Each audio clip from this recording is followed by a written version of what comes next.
It was January 23rd, 2023, 8:15 p.m., and the city of Chicago was on the brink of shutting down. What started as a light flurry had morphed into a monstrous snowstorm, whipping icy pellets against the windows of the client's towering office downtown. Claire Hartley, my no-nonsense boss, stood at the head of the conference room table, finalizing the deal with her signature blend of eloquence and intimidation. By the time the handshake was done and our client was convinced, we barely had time to notice the whiteout conditions swallowing the streets. "Flights are grounded," Claire said, scrolling through her phone as we sat in the back of a cab stuck in traffic. "This city's a disaster." Her tone was clipped, betraying the slightest hint of irritation. I dared a glance her way. The neon lights of a nearby bar flickered across her sharp features. High cheekbones, a precise bun, and an expression that made people think twice before speaking. Claire Hartley was untouchable, or so I thought. "Should we find a hotel?" I suggested, knowing the answer before she spoke. "Good luck with that," she quipped. "Everything's booked solid, and unless you've got a snowmobile hidden somewhere, we're not getting out of here tonight." By 10 p.m., we found ourselves in a small diner on West Lake Street. The smell of coffee and stale fries filled the air as the storm howled outside. Claire's immaculate blazer seemed out of place amidst the cracked vinyl booths and buzzing fluorescent lights. I sat across from her, awkwardly nursing a cup of lukewarm coffee, while she fielded emails on her phone. "This is ridiculous," she muttered, finally setting the device down. "They call this a city? One storm and everything collapses." Before I could respond, the diner's owner shuffled over. He was a grizzled man in his 60s, wiping his hands on a grease-stained apron. "Heat's about to cut out," he said gruffly. "Generators failing. You two might want to find somewhere warmer." I hesitated. There's my uncle's cabin. It's an hour out of the city, but it's empty and it's got heat." Claire's skeptical gaze pinned me to the spot. "An hour? In this weather? Are you trying to kill us both?" "I can drive," I assured her, though my confidence wavered. "The roads aren't great, but it's our best shot." To my surprise, she sighed and relented. "Fine, let's go before I change my mind." The drive was harrowing. The highway was an unbroken expanse of white, and my wipers barely kept up with the snowfall. Claire alternated between gripping the door handle and critiquing my driving, her nerves fraying with every skid. "You're going too fast," she snapped as we fishtailed slightly. "I'm going 15 miles an hour," I shot back, my own patience wearing thin. By the time we pulled into the cabin's driveway, it was past midnight. The storm had eased slightly, but the world was a silent, snow-covered wasteland. The cabin was small but cozy, with wood-paneled walls and a fireplace that I quickly set to work lighting. Claire shed her heels and jacket, looking surprisingly human as she huddled near the fire in her stockinged feet. "This is rustic," she said, her tone teetering between disdain and grudging acceptance. "It's all we've got," I replied, tossing another log onto the flames. Then came the realization: one bed. She noticed it at the same time I did, her lips pressing into a thin line. "Well, this just keeps getting better," she murmured. "I can take the couch," I offered quickly, but the couch was barely functional, a lumpy, sagging relic that looked like it might collapse under my weight. Claire sighed and shook her head. "We're adults. We'll survive one night." As the night wore on, the tension began to thaw, aided by the warmth of the fire and the faint hum of shared exhaustion. Claire opened up in ways I never imagined. She talked about her childhood in a small Wisconsin town, her father's impossible expectations, and the years she'd spent climbing the corporate ladder, sacrificing friendships and relationships along the way. "I used to think I could have it all," she said quietly, staring into the fire. "But you can't. Not really. Something always gets left behind." I hesitated before asking, "What did you leave behind?"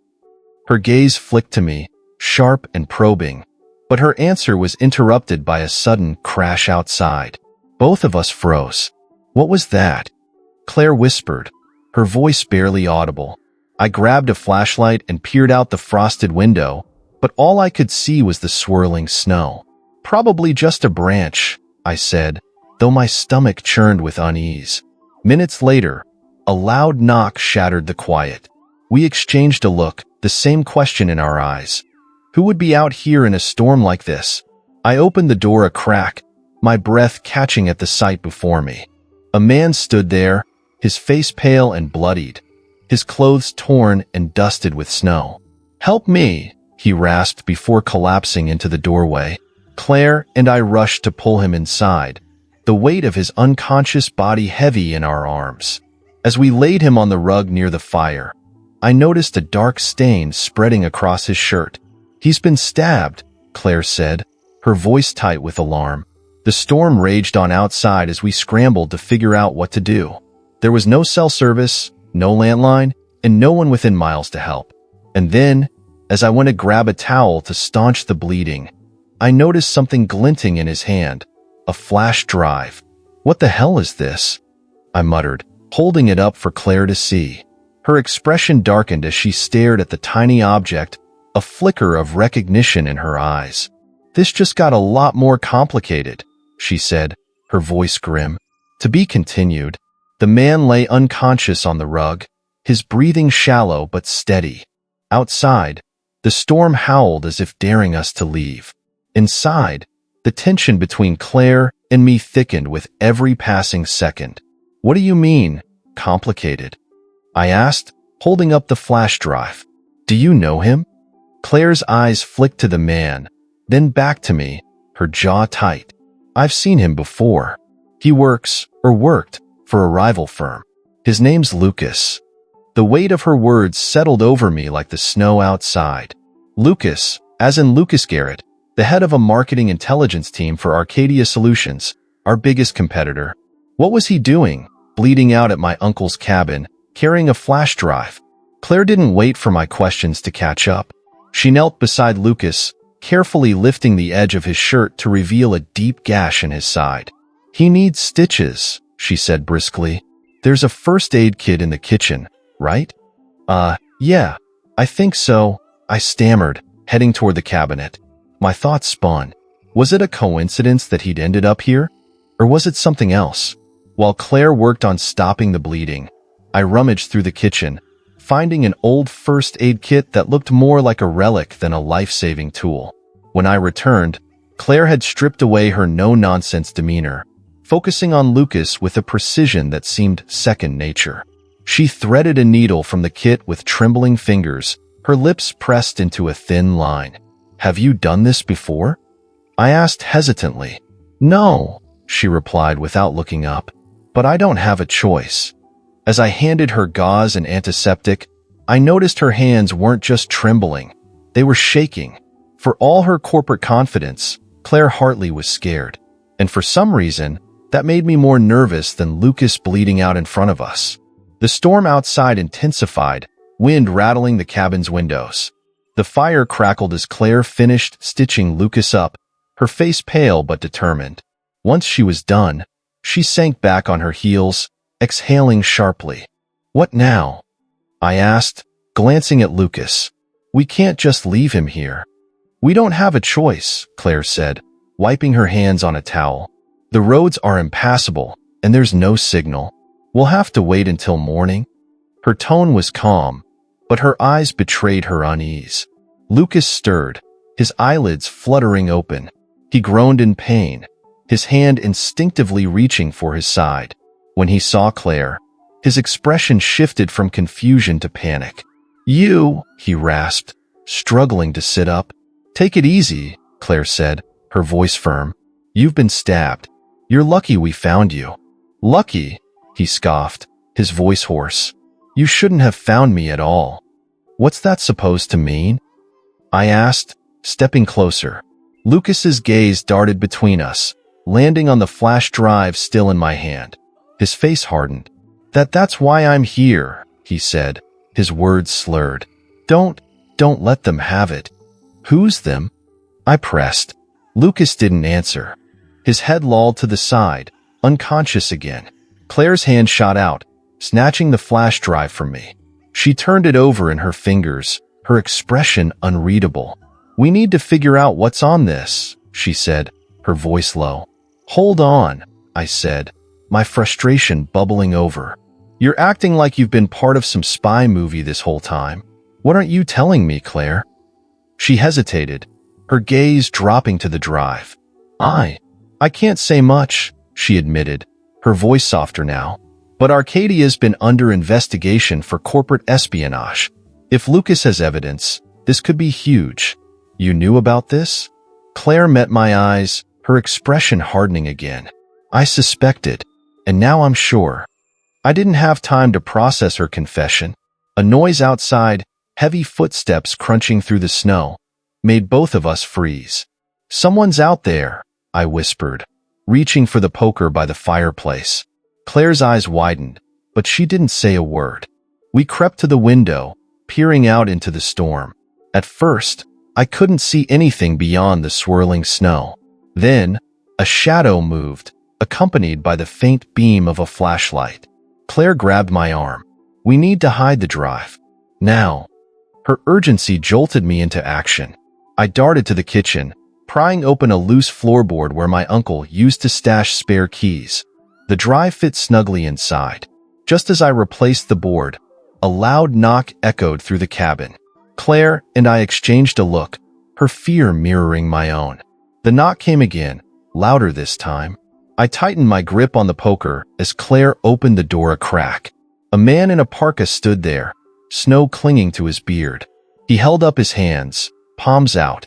Sorry to bother you, he said, his breath fogging in the frigid air. My car broke down a mile back.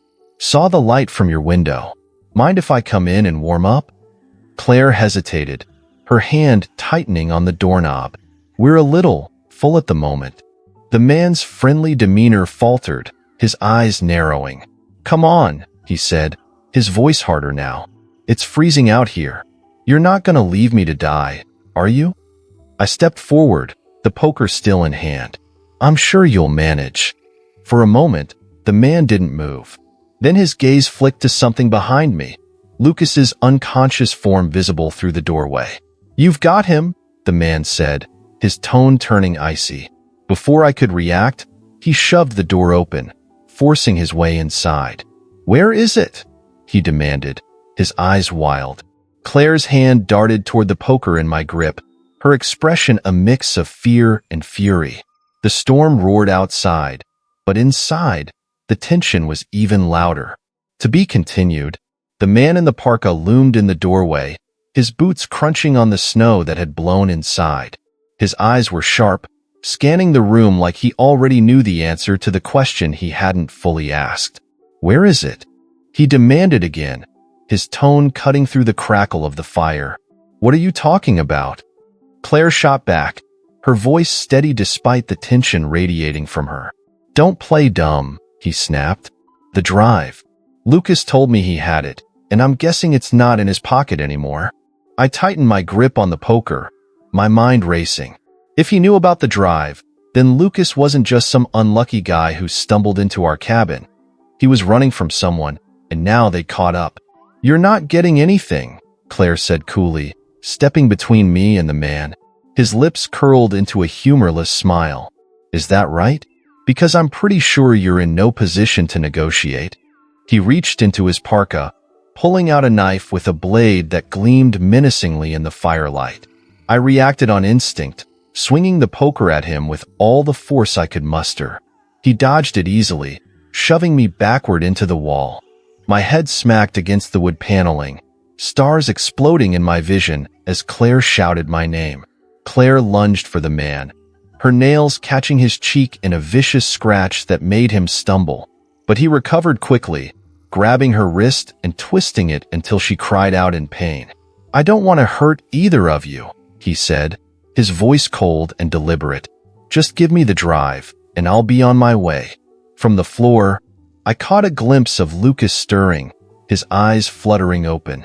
He groaned weakly, but his gaze locked onto the scene unfolding before him. Don't, Lucas croaked, his voice barely audible. It's evidence. They'll kill me if they get it. The man's attention snapped to Lucas, and in that moment of distraction, Claire acted. She drove her knee into his stomach with surprising force, making him double over. "Grab him!" she shouted, but I was already moving. I tackled the man, wrestling him to the ground. The knife skidded across the floor, out of reach, as we grappled near the fireplace. He was stronger than he looked, his fists landing blows that left me gasping for air. But adrenaline fueled me. Claire grabbed the poker I dropped earlier and swung it down hard, hitting his shoulder. He let out a pained yell, giving me just enough leverage to pin him. "Call for help," I shouted. Claire's face twisted in frustration. "There's no signal, remember?" Lucas, still weak but now semi-lucid, rasped, "There's a satellite phone in my bag." The man on the floor froze. "Don't you dare," he hissed. Ignoring him, Claire scrambled to Lucas's bag and yanked it open. Sure enough, she pulled out a rugged satellite phone. Her hands shook as she fumbled to dial, but before she could, the man shoved me off and lunged at her. This time, Lucas saved us. With a Herculean effort, he grabbed the knife from the floor and brandished it at the attacker. "Enough," Lucas shouted, his voice surprisingly strong. "You lay one more hand on them, and I swear I'll—" The man hesitated, clearly weighing his options. The knife gleamed in Lucas's trembling hand, and though he looked barely capable of standing, his resolve was undeniable. The intruder's shoulders slumped in defeat. "You have no idea what you're getting yourselves into," he muttered, backing toward the door. "We'll take our chances," Claire said, her voice like steel. The man's eyes flicked to the flash drive hidden beneath the floorboard, as if he could sense its presence. Then he turned and disappeared into the storm, slamming the door behind him. For a long moment, none of us moved. The only sound was the wind battering the windows and the crackling of the fire. Claire was the first to speak. "We need to see what's on that drive," she said, her voice resolute. Lucas nodded weakly. "It's all there," he murmured. "The proof. Everything Arcadia's been doing." I retrieved the drive from its hiding place, my hands shaking as I plugged it into Lucas's laptop. The screen lit up with files, spreadsheets, emails, and videos, all documenting illegal practices from insider trading to blackmail. "This is huge," Claire whispered, her eyes scanning the files. "If this gets out, Arcadia's finished." The satellite phone crackled, signaling a successful connection. Claire called for emergency services, and within the hour, the cabin was surrounded by flashing lights and uniformed officers. Lucas was rushed to the hospital, and the flash drive was handed over to the authorities. As the storm finally began to clear, Claire and I stood in the doorway, watching the chaos unfold outside. "Well," she said, her voice tinged with dry humor, "this wasn't how I planned to spend the night." I laughed, the sound shaky but genuine. "No kidding. I thought the worst thing we'd have to deal with was one bed." Claire's lips quirked into a small smile, and for the first time, I saw something in her eyes that wasn't icy control. It was warmth. "Thanks for having my back," she said softly. "Anytime," I replied, meaning it. The events of that night would ripple through our lives in ways we couldn't yet imagine. But as the first rays of sunlight pierced the storm clouds, I knew one thing for certain. Claire Hartley was no longer just my boss. She was someone I'd never forget.